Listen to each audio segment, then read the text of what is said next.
E aí, começando mais uma dica do método Overdrive. Eu sou Molly Botany e eu tenho essa pergunta aqui para você. Por que a vasta maioria dos alunos brasileiros não consegue aprender o famoso Present Perfect Tense, famoso PPT, que é considerado pela maioria dos alunos brasileiros como um tempo verbal diabólico, do mal. É uma fama injusta. Ele é complexo? Sim. Não é um tempo verbal simples, mas ele não é difícil. É só estudar direito. É só o seu professor explicar da maneira correta. E você vai entender hoje o porquê dessa confusão toda. Vamos lá. Você já tem um sistema operacional rodando na sua cabeça. Ele tem uma linguagem com a qual você faz sentido do mundo. A linguagem com a qual você consegue entender o que eu estou te dizendo agora aqui. Essa linguagem é a língua portuguesa, o português. Maravilha. É assim que você entende o mundo ao seu redor. No minuto em que você entra numa sala de aula, isso acontece, infelizmente, com muita frequência. O seu professor diz o seguinte: bom, é aula de inglês, então não se fala português. Eu não vou explicar nada em português, porque é aula de inglês. E você, aluno, você não pode dizer: professor, não entendi o que significa isso, aquilo. Você tem que perguntar em inglês. Só que tem um pequeno detalhe aí. Você ainda não fala inglês. Se você não fala inglês, como é que você vai fazer uma pergunta em inglês para o seu professor? Se você não fala inglês, como é que você vai entender o seu professor, por exemplo, explicando o Present Perfect para você? Então, o problema central começa aqui. A gente vai resolver isso. O fato é, se o seu professor explica tudo em inglês e você não entende nada do que ele fala, o inglês vai virar, por exemplo, alemão, que para nós brasileiros é uma língua muito mais difícil do que o inglês. Se você fala alemão, imagine que o texto aqui está em russo. O que eu quero dizer é o seguinte: você reconhece palavras. Excellent deve significar excelente. Eu não falo alemão, tá? Não vou nem tentar pronunciar essas palavras, que vai ficar mal para mim. Essa daqui deve significar estratégico. E o resto? O que eu faço com isso aqui?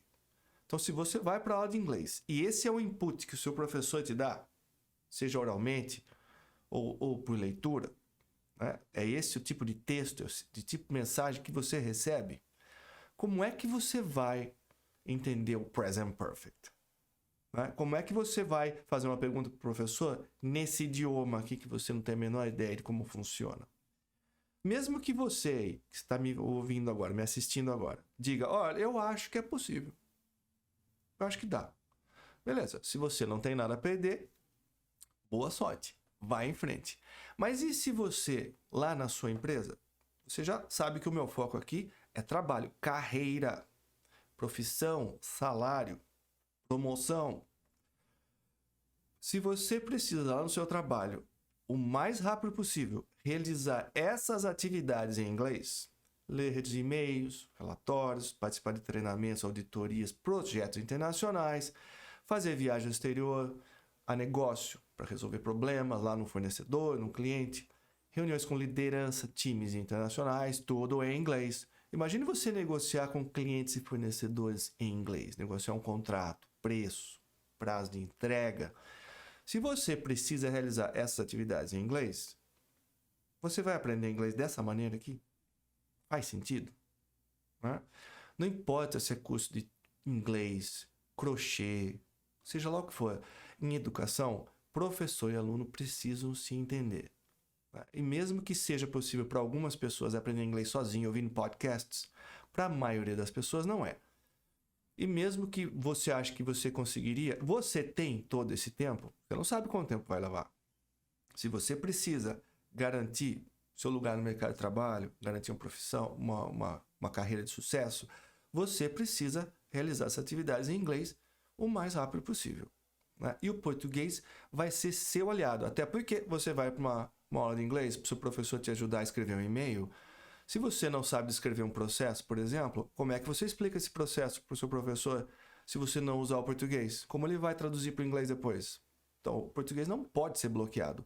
Para quem precisa do inglês para o trabalho, bloquear a língua portuguesa, aliás, para ninguém serve, né? Mas para quem precisa para o trabalho, porque tem muita coisa em jogo, né? Bloquear o português é um suicídio profissional. Vamos lá. O Present Perfect tem essa estrutura. Se você conhece, já viu, tá aqui. Se você nunca viu ou esqueceu, a gente vai revisar. Ele é um tempo formado por have or has como verbos auxiliares. Não se trata do verbo ter aqui, tá? Mas o particípio passado de seja lá qual verbo for. Has para he, she, it. Então, se eu quiser usar o verbo trabalhar no Present Perfect, o que eu vou usar, a conjugação, é o particípio passado, que é sempre o terceiro elemento aqui, na terceira coluna em lista de verbos. Por exemplo, to work, infinitivo, trabalhar. Worked, no meio, na coluna do meio, passado, trabalhei, trabalhamos, trabalharam. E o terceiro aqui é o particípio passado, trabalhado. Então, a gente vai ter I have worked, she has worked. Se for it, olha lá, he, she, it has worked. I have, contração I've, negativa I haven't. She has, contração she's, negativa she hasn't. Aqui começa o pulo do gato. Para você para você reconhecer que uma frase, uma estrutura é present perfect, é essencial você contrastar o presente, pretérito perfeito e pretérito imperfeito. Que tem de gente que não tem a menor ideia da diferença entre pretérito perfeito e imperfeito é uma loucura. O presente todo mundo sabe, né? Como, trabalho, viajo. O pretérito perfeito é o tempo passado acabado.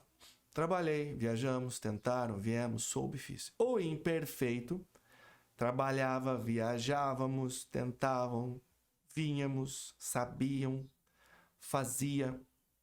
E veja agora, o pretérito imperfeito não faz parte do present perfect. Então, se uma frase está no pretérito imperfeito, ela pode ser qualquer coisa, menos present perfect. Percebe como acessar o português? Né? Aprender direito, né? Ter noção do que está acontecendo, resolve o problema. Né? Esse é só o começo. A gente já vai ver a aplicação disso. Então, sendo pretérito imperfeito, não é present perfect. Agora eu vou te dar 2 regras em 2 minutos. Menos, eu acho. Só se eu falar demais. O que é uma coisa que acontece sempre. São 2 regras que cobrem mais do que 50% do present perfect. Eu diria que uns 70% das frases do present perfect se enquadram nessas 2 regras. Então, são 2 regras que eu te dou em 2 minutos que resolvem mais de 50% dos casos de frases que são present perfect. Vamos lá, então. Eu vou cronometrar aqui, você cronometra aí. Vamos lá? Quando um verbo estiver no presente em português, como bebo, durmo, seguido de expressão de tempo até o momento, até hoje, trata-se de present perfect. Eu vou dar 2 expressões de tempo. Tem mais. Não tem muitas, mas tem mais. Desde 2014 há 2 dias. Ou seja, começou no passado e está rolando até hoje. Eles moram aqui desde 2014. Não pode ser they live here since 2014. Moram, presente, desde a expressão de tempo, então eu tenho certeza que é o present perfect. They have lived here since 2014. Eles moram aqui há 10 anos.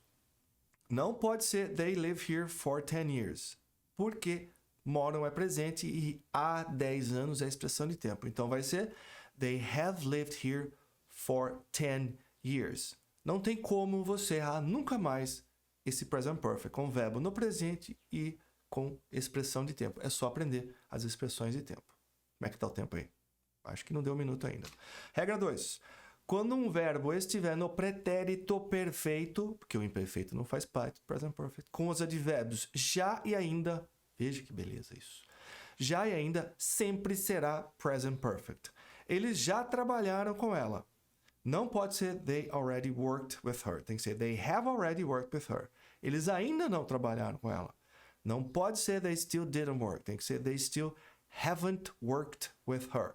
Então, verbo no pretérito perfeito com já e ainda é sempre present perfect. 100% do tempo. Que é mais moleza do que isso, é impossível. E mais do que metade do present perfect já foi para o saco. É só isso? Obviamente que não. Então, tem mais algumas coisas para você entender sobre a aplicação do present perfect. Você tem que ver nuances, por exemplo, já não tem só already, tem outros jás ali. Então você vai estudar, vai ver frases, mas você precisa aprender da maneira correta. E aí que entra o meu alerta. Se você não acessar o português, se durante as aulas o professor não fizer essa comparação, né? Então você vê uma frase, está no presente, mas tem expressão de tempo, então é present perfect. Morreu o assunto. Essa frase está no pretérito perfeito. Tem já ainda? É present perfect. Né? Tem outras regras ali no present perfect, poucas, mas você aprendendo, elas também fazem sentido. Você vai dominar o present perfect. E de início, você não precisa virar um perito da noite para o dia. Você vai passar a errar muito menos. Aí, com o tempo, você vai acabar entendendo todas as nuances do present perfect e vai falar perfeitamente. Legal? Então, essa é a maior lição que eu posso te dar hoje. É o maior conselho. A língua portuguesa não pode ser bloqueada no ensino de inglês, porque isso vai ser nocivo, vai atrapalhar, comprometer o processo. O português só ajuda. Lógico que com o tempo, conforme o aluno vai entendendo o inglês melhor, consegue se expressar e entender, né, as mensagens em inglês, o inglês começa a fazer parte da aula com mais intensidade, até que um momento a aula vai ser totalmente 100% em inglês, mas fazendo sentido pro aluno, porque senão é só marketing, é só papo furado. A aula é inteira em inglês, mas você não entende metade da aula, não serve para nada. Legal? Então, fique esperto, porque isso resolve o problema. Espero que você já aprendeu mais de 60% do Present Perfect só nesse vídeo aqui, em 2 minutos. Legal? E a gente se vê.